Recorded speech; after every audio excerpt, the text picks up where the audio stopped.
নমস্কার। আজ আমি আমার নির্বাচিত সংকলন নির্বাচিত দুরন্ত থেকে রবীন্দ্রনাথকে নিয়ে লেখা একটি কবিতা আপনাদের সামনে আজ পরিবেশন করব। আজকের এই যে কবিতাটি পড়ছি, এই কবিতাটি জলের মতো তুমি যে আমার কবিতার বইটি আছে তাতেও আছে এই কবিতাটি।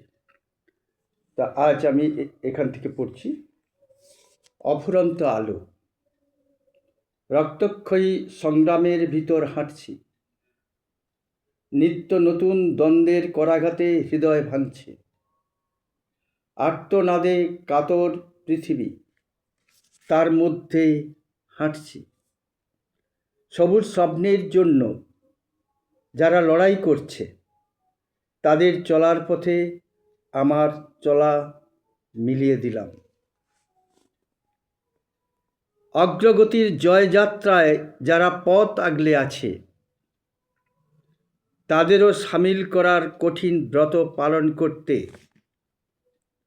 এখনও শহীদ হচ্ছে কত মানুষ। তবু এই দুর্দিনে অবকাশ পেলে আনমনে হৃদয়ের গভীর থেকে উঠে আসে রবীন্দ্রনাথ। মৃত্যুকে পায়ে দোলে এগিয়ে যাবার অফুরন্ত আলো। নমস্কার।